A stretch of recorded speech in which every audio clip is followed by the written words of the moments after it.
자, 안녕하세요. 자, 지금 녹화본이고요. 저희가 오늘 자기야 풀 건데 오늘 할 거는 20년도 1, 2회치입니다. 20년도 1, 2회. 저번에 21년도 3회까지 한 것 같아요. 기억이 맞다면.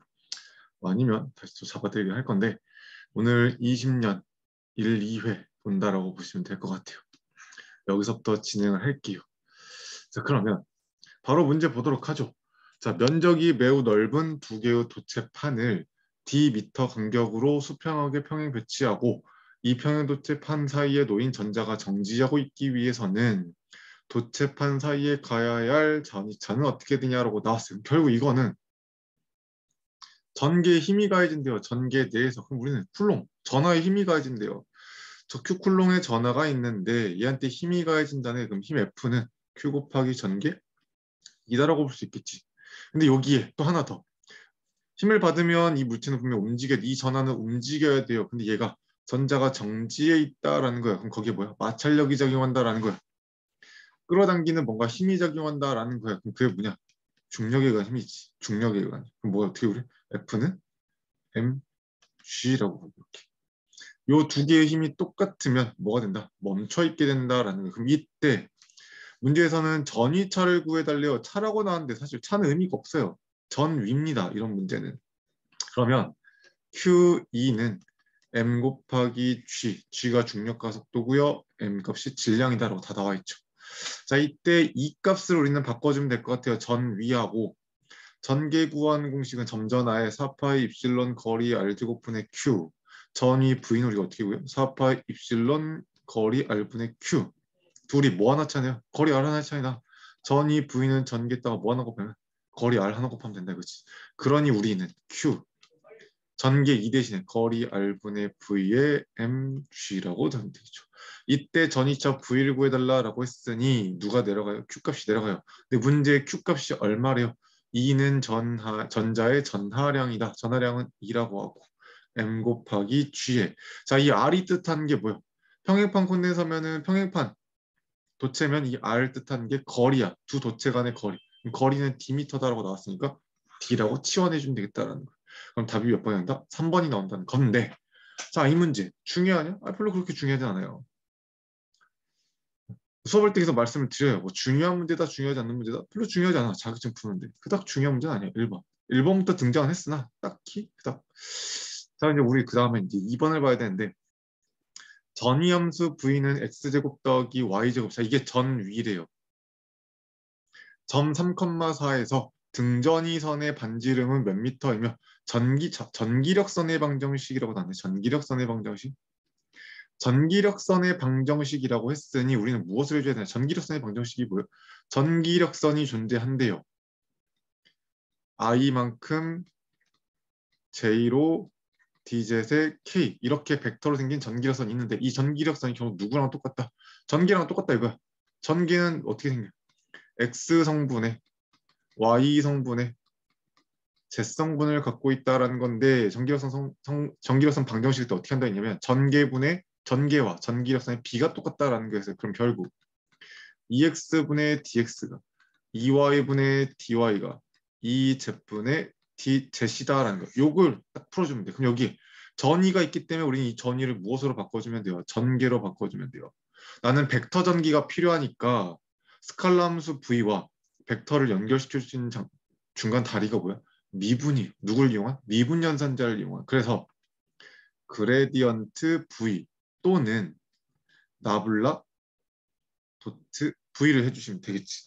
그러면 뭘 구할 수 있어요? 전개 2를 구할 수 있어요. 이러면 뭐가 나와요? 마이너스 벡터 전개 2가 나와요. 그러니 우리는 벡터 전개 2를 구하기에 마이너스 그레디언트 V 쭉 계산해주면 돼요. 자, 이렇게 하면 전개 2가 나와. 그리고 우리는 가상의 전기력선 DL이다라는 걸 놓고 이렇게 분수식 세워서 계산해주면 식이 나온대요. 근데 이거 전에도 한번 했네. 이런 비슷한 문제가 한번 있었어요. 전기력선 방정식 찾는 거. 근데 그때 제가 뭐라 했냐면 이거 실제로 이렇게 풀 가치가 없다고. 이렇게 풀지 않아도 된다라고 했어요. 왜냐? 자, 우리는 결국 그렇게 구하고 마지막에 점 3,4라고 하는 게 있어요. 3이 뭐예요? x의 좌표예요. 4가 뭐예요? y의 좌표예요. 이걸로 마지막에 숫자 계산할 건데 결국 중요한 건 x 값은 3, y 값은 4라는 거야. x 값은 3, y 값은 4. 성립해요? 성립 안 해요. x 값은 3, y 값은 4. 이건 일단 성립해요. x는 3, y, 자, x 여기 있죠. x는 3, y는 4래요. 성립해요? 성립 안 해요. x는 3, y는 4래요. 성립하지. 그럼 2번하고 4번 중에 하나겠지. 2번하고 4번.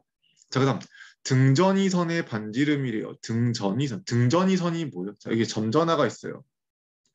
큐쿨롱에 점전화가 있는데 이 주변에 전위라고 하는 게 깔리겠지. 전위는 아까 어떻게 구한다고? 4파이 입실론 거리 r분의 q인데 거리가 똑같으면 전위 값은 뭐야? 똑같아요. 그리고 전위는 스칼라예요. 방향 따윈 무시야. 오른쪽이건 왼쪽이건 위쪽이건 아래쪽이건 다 필요 없어요. 그냥 거리만 똑같으면 다 전위 값은 똑같아. 그러면 오른쪽으로 1m 떨어진 지점, 위쪽으로 1m, 이쪽으로 1m, 이쪽으로 1m. 근데 이걸 촘촘하게 그래요. 여기 사이를 다 1m로 다 맺고 1m, 1m 다 맺고요. 그러면 요 끝에 이렇게 다 모인 선들이 있겠지. 더 촘촘하게 모이면 하나의 뭘 그려요? 선을 그려요. 그럼 이 밑으로 이렇게 둥글게 선이 그려져. 자, 이게 뭐야? 전위가 똑같은 선이다. 그래서 우리는 등전이 선이라고 그래요. 자, 이 등전이선은 무엇을 그려요? 결국 원을 그리게 돼요. 누구를 중심으로? 가운데 점전하를 중심으로 원을 그리면서 모양이 생겨 먹었어요. 그럼 우리는 이 등전이선은 결국 원이 나온대요. 이 원의 반지름을 구해달라라고 나왔습니다. 반지름. 근데 보기에 봤더니 아까 문제에 전위를 구한 공식이 v는 x제곱 더하기 y제곱으로 자 이거 뭐냐면 원의 방정식이요. 원. 우리가 이게 중학교, 고등학교 그때 배우는 거. 원은 이렇게 생겼어요. 원은 자 원이라고 하는 녀석인데 얘를 방정식을 세우려면 원의 방정식은 x제곱 더하기 y제곱의 반지름의 제곱이에요. 이렇게 돼요. 이게 원을 나타내는 방정식이에요. 그럼 문제 x가 3, y가 4래요. x가 3, y가 4래요. 결국 제곱제곱에서 더하면 얼마예요? 25는 r제곱이에요. 그럼 반지름 r은 얼마가 되겠어요? 5가 되겠죠. 다음 몇 번이요? 4번이요. 자, 실제로 자, 밑에 풀이도 있네. 풀이에 보면 내용들이 쭉 나와요. 자, 그대로 푸는 거냐? 아니야. 그대로 푸는 게 아니야. 그대로. 그대로 풀면 안 돼. 우리는 일단 원의 반지름. 원의 반지름은 전위 구하는 공식이 나왔으니까 요게 원. 전위가 이렇게 나오는데요. 그 크기 그대로, 그 모양 그대로 원을 그릴 거야. 저희 원의 방정식이니까 반지름을 구할 수 있고 전기력선 방정식은 아 그렇게 하는 거지. 이렇게 생긴 거지라는 것만 알고 이렇게 계산하는 거지라는 것만 알고 실제로 계산을 할 필요가 없어요. 마지막에 그냥 숫자만 대입해서 성립하는 거 찾아주면 돼요. 괜히 시간 버리시는 거예요. 저런 거 하면 시간 갑니다. 시간. 실제로 저렇게 푸는 건 아니에요. 자 이렇게 2번이 될 거고요. 자 그다음 밑에 3번이에요. 자 3번에 자기 회로에서 자기 저항의 크기에 대한 설명으로 옳은 거라고 했는데 자 그럼 우리는 자기 회로에서 자기 저항 구하는 공식을 찾아줘야 됩니다. 자기 저항. 자, 자기 저항은 우리가 어디서 나오냐? 기자력이라는 곳에서 나와요. 자, 우리가 자기 회로라고 하는 게 있고요. 전기 회로라고 하는 게 있다라는 거지. 전기 회로. 자기 회로입니다. 자, 둘은 비슷해요. 둘이 대칭으로 기억해 주셔야 돼. 전기 회로는 전류가 흘러다니는 회로예요. 전하가 돌아다니는 회로예요. 자기 회로는 누가 흘러다닌다라고 말하냐? 우리는 자속이 흘러다닌다라고 해요. 그래서 오메 법칙에 의해 기전력 E는 흐르는 전류 곱하기 저항 R이라고 해요. 그러면 자기 회로에서 굳이 오메 법칙이라고 하자면 우리는 기자력이라고 하고 기자력은 흘러다니는 자속의 흐름을 막는 자기적. 그리고 비례식에 의해 권선수 곱하기 전류라고 합니다.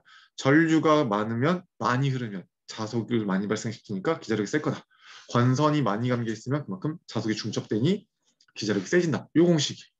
그래서 이 공식을 막 변형을 시켜요. 그러면 결국 자기 저항 값은 얼마가 나오냐? 공식이 투자율 뮤, 면적 S분의 길이 L이 나온다 했어요. 자, 이때 전기 회로도 전기 저항을 구할 수가 있지. 우리가 고유 저항 곱하기 면적분의 길이 L이라고 그래요. 근데 고유 저항의 역수라고 하는 게 있지. 고유 저항의 역수가 뭐야? 도전율이에요. 도전율의 면적분의 길이 L이라고 그래. 자, 그러면 전기 회로는 전류, 자기 회로는 자속 둘이 대칭. 기전력, 기자력 둘이 대칭. 전기 회로, 자기회로 둘이 대칭. 그때 투자율과 누가? 도전율이. 투자율과 도전율 얘네 둘이 대칭이다라는 거예요. 그래서 공식이 어떻게 비슷하게 생겼어요. 똑같은 형태로 생겼어요. 자, 이게 자기저항 구하는 공식이에요. 그럼 우리 이걸 가지고 봅니다. 1번. 자기 회로의 길이에 비례한다. 맞죠? 길이에 비례합니다. 1번. 답이 1번이냐? 1번 맞죠? 이렇게 끝. 자, 2번. 자기 회로의 단면적. 단면적이 뭐예요? 반비례합니다. 자, 자성체의 비투자율에 비례한다. 투자율이 밑에 있으니 투자율 뮤가 뭐예요? 뮤제로 곱하기 뮤S 비투자율이죠. 그러면 비투자율은 결국 투자율이야. 투자율에 뭐예요? 반비례합니다. 비투자율 반비례하겠지. 그러니 비투자율 제곱, 자, 제곱은 들어가지 않아. 그냥 반비례한다라는 거겠죠. 1번. 자기정 뮤S분의 L이다.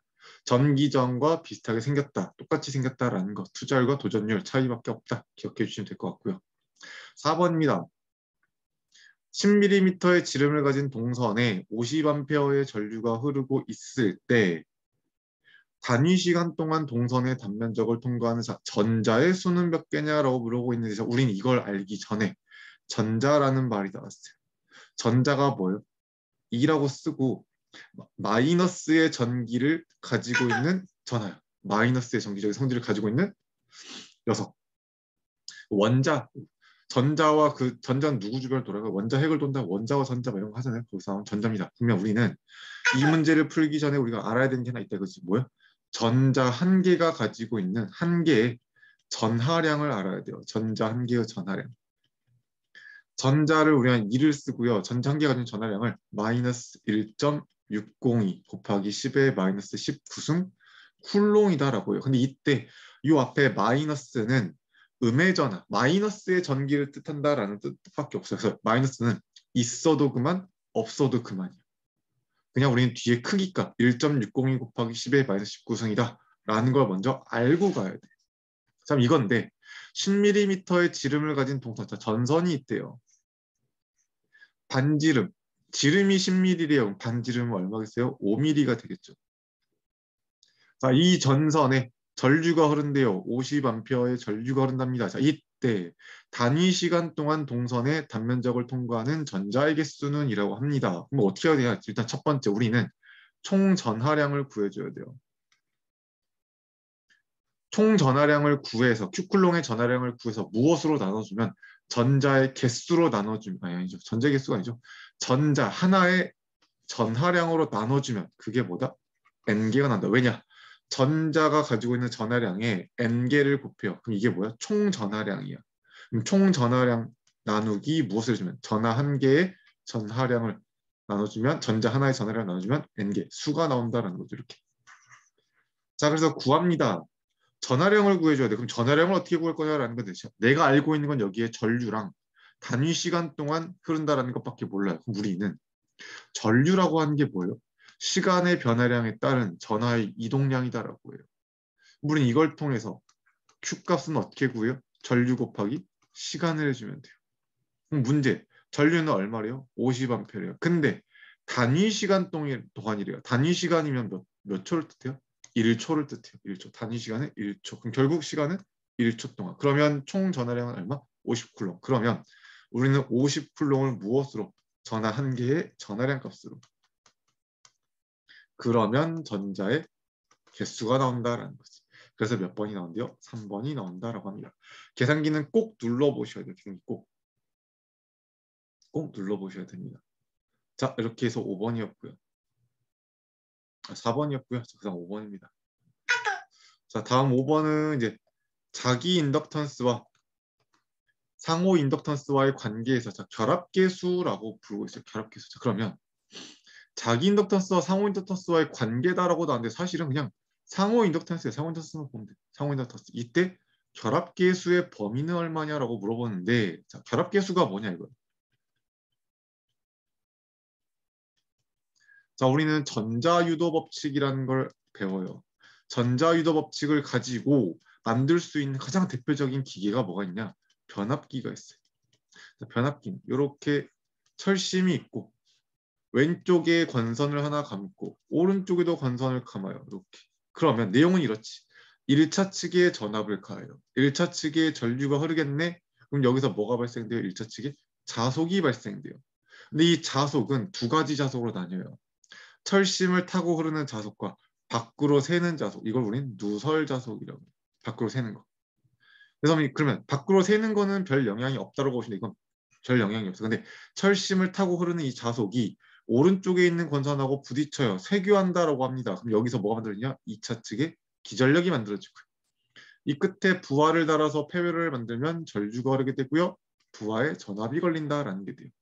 자, 그럼 이때 요 철심을 타고 오르는 자속 있죠? 이 자속의 비를 결합계수다라고 보면 돼요. 결합계수. 결합계수. 그러면 이렇게 보죠. 절주가 흐르면 자속이 발생해요. 근데 이 자속은 철심을 타고 흐르는 자속이 있고 자속과 밖으로 새는 누설 자속으로 나뉘어요.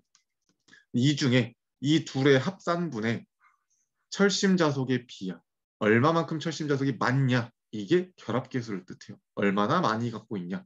그럼 결국 우리는 그럼 우리 그래서 결합계수를 K라고 쓰고 자 만약에 결합계수가 1이다라는 게 무슨 뜻이냐라는 거예요. 결합계수가 1이다라는 건 철심자속만 100% 존재한다라는 걸 뜻해요. 누설자속은 0이다라는 걸 뜻해요. 누설자속 0. 그러면 반대로 결합계수가 0이다라는 건 뭘 뜻하느냐? 결합계수가 0이다라는 건 철심자속은 0, 누설자속만 100이 있다라는 거예요. 그래서 우리는 요 두 가지 경우에 사이값이 존재한다라고 해서 K값은 0보다 크고 1보다 작다라고 해요. 답은 2번이 돼요. 요 사이에 존재한다라고 합니다. 결합계수가 0이다라는 건 누설자속만 존재하고요. 결합계수가 1이다라는 건 철심으로만 자속이 일어난다. 누설자속이 없다라는 걸 뜻하겠지.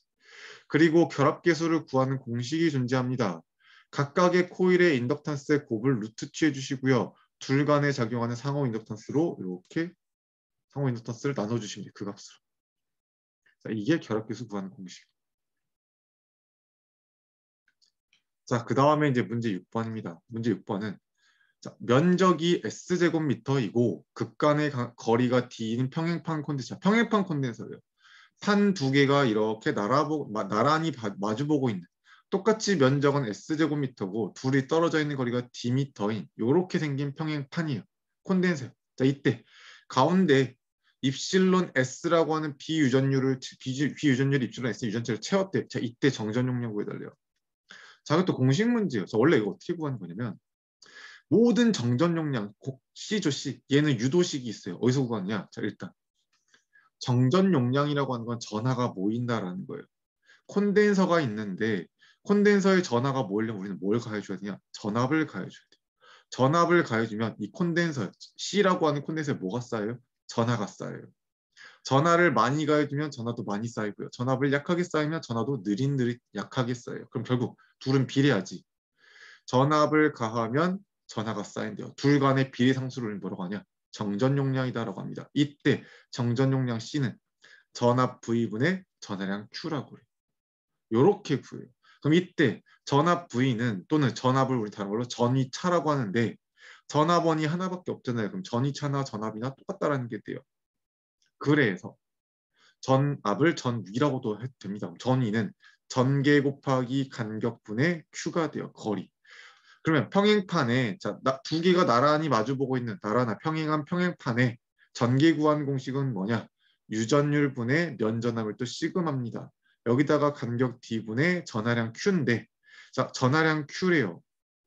근데 전하들이 어디에 모이느냐? 면에 모여요. 면에 모이면 우리는 자, Q쿨롱 우리 단위인데 자격증 과정에서 보통 이런 식으로 단위를 이렇게 합니다. 자, Q쿨롱이라고 하는 건 점전하를 뜻한다라고 보시면 돼요. 점전하의 전기적인 양. 그러면 전하들이 막 모여요. 모여서 어디 위에 모여 있냐? 선 위에 모여 있어요. 또는 전하들이 모여서 선의 모양을 이루어요. 그럼 우리는 이런 걸 선전하라고 불러요. 그리고 얘는 Q쿨롱이다라고 말을 하지 않아. 선전하 밀도라는 것으로 전하량을 측정을 합니다. 측정. 선전하 밀도를 우리는 람다라고 쓰고 있고 이 선의 길이분의 총 전하량으로 봐요. 그러면 전하들이 막 모여서 무엇을 이루느냐? 면을 이루어요. 아니면 면이라고 하는 곳 위에 전하들이 막 존재해. 그럼 우리는 얘를 면전하라고 부르고 면 위에 보이는 전하량은 면전하 밀도로 그 크기 값을 지표를 세웁니다. 면전화 밀도를 우리는 시그마라고 쓰고 면적당 전하량으로 봐요. 이렇게. 물과 같은 거라고 보셔도 돼요. 물. 어떠한 컵에 담느냐에 따라서 크기가 달라져요. 또는 부르는 값이 달라져요. 네모난 플라스틱 통에 담느냐 또는 우리 물병처럼 원통 모양에 담느냐에 따라 단위값이 바뀐다거나 또는 생긴 모양, 형태가 바뀌듯이 얘도 마찬가지, 전화도 마찬가지. 어디 위에 어떻게 어떤 도체 위에 혹은 어떤 형태를 이루면서 모여 있냐에 따라서 지표가 달라져요. 자, 그럼 어쨌든 이건 평행판은 판이기 때문에 그래서 면전화 밀도 시그마가 들어간 거예요, 여기에는. 그리고 우리는 이 전하량 Q쿨롱을 면전화 밀도를 이용해서 치환해줍니다. 시그마의 면적 S로. 시그마가 약분되는 그럼 Q값은 간격 D분의 입실론의 면적 S가 나와요. 이때 간격 D분의 유전율은 공기 중 유전율 곱하기 가운데 비유전율 입실론 S를 채웠다 했으니 입실론 S의 면적 S가 돼요. 그러니 답은 몇 번이 나와요? 3번이 나옵니다. 이렇게 나옵니다. 자, 다음 7번 바로 이어서 보죠. 자, 반자성체라고 부릅니다. 다른 말로는 역자성체라고도 불러요. 자, 자성체가 뭐냐라는 건데, 자성체란 자화될 수 있는 물체예요. 자화될 수 있는 물체. 그럼 자화가 뭐냐라는 건데 간단하게 말하면 자석화될 수 있는 물체야. 자석화. 그럼 실제로 자석이 완벽하게 되는 녀석도 있지만 우리가 흔하게 주변에서 볼 수 있는 게 혹시나 드라이버 같은 거 이렇게 써보신 분들, 드라이버. 전동 드릴이나 드라이버 써보신 분들은 이 자석화에 대해서 좀 더 이해하기가 편해요. 실제로 본 일이 있으니까. 자, 뭐냐? 드라이버 혹은 전동 드릴의 그 앞에 붙어 있는 비트. 자, 거기는 실제로 쇳니다. 처리예요. 쇠야. 자, 그거 자석이냐? 아니요. 그냥 말 그대로 쇳니다. 쇠붙이요. 그래서 드라이버가 있을 때 이 쇠붙이 쪽 여기다가 내가 만약에 이 나사를 가까이 가져가면 붙어요? 안 붙어요. 근데 작업을 편리하게 하기 위해서 저걸 붙이고 싶으면 무슨 짓을 하면 되냐? 이 드라이버에다가 자석을 달아주면 돼요. 그러면 이 드라이버가 순간적으로 이 자석의 동기화가 돼요. 자석처럼 돼. 이걸 우리는 자성체라고 불러. 그리고 이걸 자화시킬 수 있는 자화시킨다라고 해요. 이런 식으로 자화를 해줍니다. 그러면 드라이버가 순간적으로 자석처럼 돼요. 그럼 이 나사를 갖다 붙이면 붙어요. 그리고 이 자석을 딱 빼버려요. 빼면 다시 이 드라이버가 어떻게 돼? 원래대로 돌아가요. 중성 상태로. 그래서 나사가 다시 들러붙지 않게 돼요. 자, 이렇게 되는 자성체를 우리는 상자성체라고 불러요. 상자성체. 그 다음 두 번째, 강자성체라고 하는 것도 있어요. 강자성체는 뭐냐? 아까처럼 이렇게 자화를 시켰어요. 자석을 붙이면 이 드라이버가 자석화가 돼. 그리고 내가 이 자석을 뺐어. 근데 이 드라이버가 계속 자석이 되는 거야. 다시 원래대로 돌아가지 않아. 계속 영원히 자석으로 남아있어요. 자, 이걸 강자성체라고 해요. 한 번 자화가 되면 그 뒤로 자연적으로는 중성으로 돌아갈 수 없는 자성체예요. 중성으로 돌아가잖아요. 자연적으로는. 억지로 만들어줄 수는 있어요. 하지만 자연적으로 안 돼. 근데 상자성체는 자화도 됐다가 다시 중성 상태도 됐다가 왔다 갔다 합니다. 자연적으로. 내가 자화시키면 자화가 되고 빼버리면 중성이 됐다. 다시 자화시키면 자화가 되고 빼버리면 중성이 되고 왔다 갔다 하는 거. 자, 그 다음 역자성체 또는 반자성체라고 하는 게 있는데 역자성체, 반자성체는 뭐냐? 자, 여기에 극성이 생긴대요. 자화가 되게 되면 극성이 생기는데 그 극성이 내가 아까 붙여뒀던 자석 있죠? 그 자석하고 동일한 방향으로 생기면 상자성체, 강자성체라고 그래요. 근데 그게 반대 방향으로 자화가 일어나면 우리는 역자성체라고 불러요. 반대 방향으로 일어난 자성체. 극성이 반대로 일어난 자석. 그리고 이때 특징이 나옵니다. 상자성체는 우리가 비투자율이 1보다 크다라고 해요. 상자성체는 비투자율이 1보다 크다라고 하고요. 강자성체는 비투자율이 1보다 매우 매우 매우 크다라고 하고요. 역자성체, 반자성체는 비투자율이 1보다 작다라고 합니다. 비투자율이.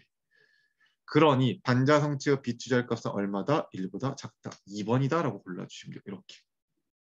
이런 내용입니다. 이런 내용. 자, 이렇게 돼요. 27번 이런 내용인데 자, 여기 내용. 상자성체, 강자성체, 역자성체는 좀만 더 할게요. 강자성체에 대해서 뭐 크게 특별한 건 아니고 많은 건 아닌데 조금만 더 하도록 할게요. 자, 잠깐 한번 끊고 가도록 할게요.